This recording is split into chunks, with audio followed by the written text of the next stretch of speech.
all the stuff that I put the people that love me most through. I started to see that. Those memories started to play through my mind. And I really just cry out to God. That was all I had left at that time. Faith into the miracle. You know, you're not going to get a miracle overnight. But what will happen is you'll get clarity and peace of mind and direction. What can I do to get out of this dark place? What can I do to pay back those people that I hurt most? Top leaders, meaningful conversation, actionable advice, bulldoze complacency, ignite inspiration, create impact. Produced by Southwestern family of companies. This is the Action Catalyst. He is a former NFL linebacker with the Chicago Bears. His name is Matt Mayberry.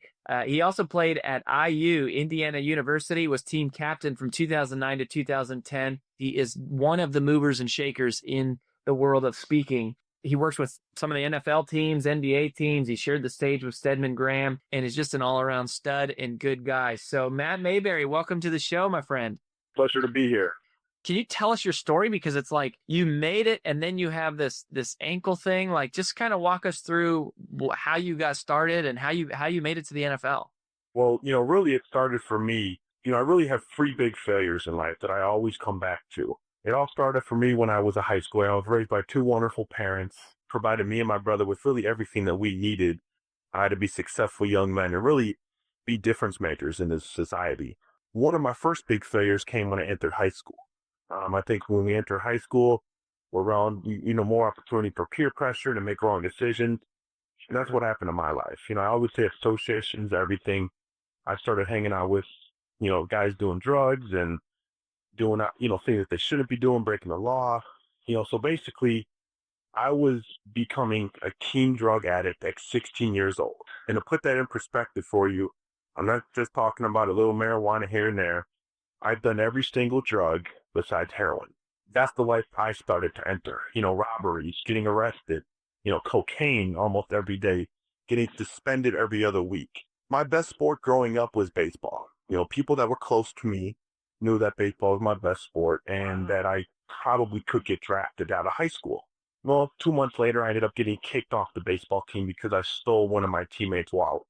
And the other side of the story is it wasn't just a teammate, it was one of my good friends. So, you see what a dark place I was in. And, my epiphany came one night after I went to an outpatient rehab facility. I missed school for about a month. This was my only way to stay in school. This was my only way really to keep living. My guidance counselor told me I'd be in prison or dead by my 18th birthday.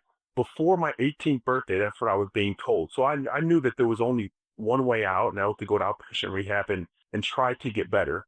After 2 weeks in the program, I came home one night, had a conversation with my father, and, like every other conversation when I was drugged out and being the way that I was for the past 3 years, anything that he said went in one ear and out the other. Well, for some reason, this time, I just started to hear him more in depth, and, really it started to hit me and run through my mind, body, and spirit.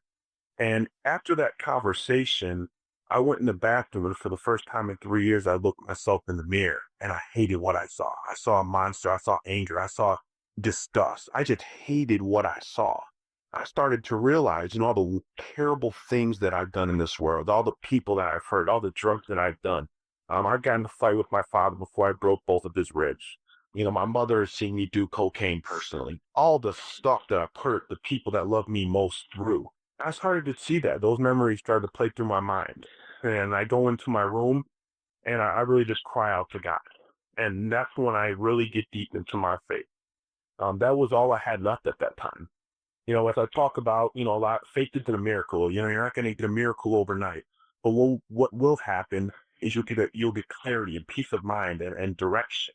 And that night when I asked, what can I do to get out of this dark place? What can I do to pay back those people that I hurt most? And athletics came to mind. That was the only thing I knew. I knew I only had football. I got kicked off my baseball team, so I have football right here, right now. A scholarship was the first one that came to mind. That's how I could pay back my mother and father. That's how I could pay back my grandparents that I nearly killed from all the stress I put them through. I think when you're, grown parents have, cried to you almost every night for the past 2 years, and, you've seen your grandparents who were like parents as well in your life almost completely die from everything that you've done, all the stress and how pain you put them through. So it wasn't very powerful. It wasn't about what can I do. It was about what can I pay back those people. And, my father always just hoped, put a Bible throughout the house, put a motivational book throughout the house. And it just so happened that, the late, great Zig Ziglar, look, see at the top was laying on my bed. And for whatever reason, I saw, the chapter was open. It was talking about the power of goals. And that's when I truly discovered that goals can change our lives, that goals to take it to the next level. And we all hear about goals and how important they are, but once we fully know how to set goals the proper and correct way, and once we know how to carry out and, make definite plans to achieve those goals, our lives will never be the same again. And I learned this at 17 years old. I wrote a goal. Next year, I will have a Division I scholarship. I didn't say get a Division I scholarship. I said I will have a Division I scholarship. Next day, I go into school. Everyone still thought I was drunk. Everyone still thought I was high. Because I was going in there saying, hey, I'm getting a Division I scholarship. I'm going to Tennessee, to Alabama. I already had schools made up in my mind. No one believed me. Everyone doubted me. That's when I devoted 7 days a week. My parents helped me out. They hired a speed coach. I had to get faster. They hired a strength coach. I had to get stronger. For 7 hours on the weekend, I devoted every ounce of effort. I researched schools that I had to, get in contact with, coaches, phone numbers, emails. Long story short, after so much blood, sweat, and tears, nights that I almost cried just because I wanted it so bad, I ended up with 19 Division I scholarship offers a year later. I ended up choosing Indiana University mainly for one reason. I still get it today. Yet they're not a football powerhouse compared to some of the other offers I had, which was Georgia Tech, Maryland. But I connected real well with the late coach Terry Hebner, big mentor to Ben Roethlisberger. He told me, Matt, if you come to Indiana, you won't just become an athlete, you'll become a fine young man that will make a tremendous difference in this world. Promise you that you'll be more successful outside of football than you ever will be inside football.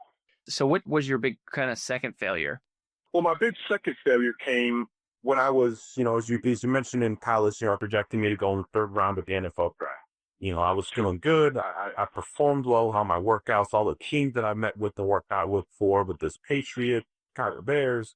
So feeling good. Me and my family really thought that I was going to go in the third, fourth round.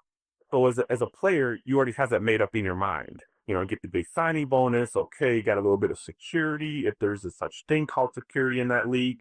So I was feeling good. And come draft day, I didn't get drafted. Now, Tennessee Titans called me. I think it was in the fourth round. So give my family around the TV. We're getting ready to fit you here. They didn't pick someone else. Whoa. Thinking happened 3 other times throughout that night.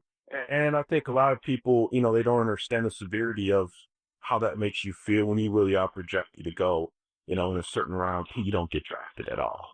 A lot of things start to question, am I good enough to play in the league? Am I as good as I thought I was? You start to question your ability.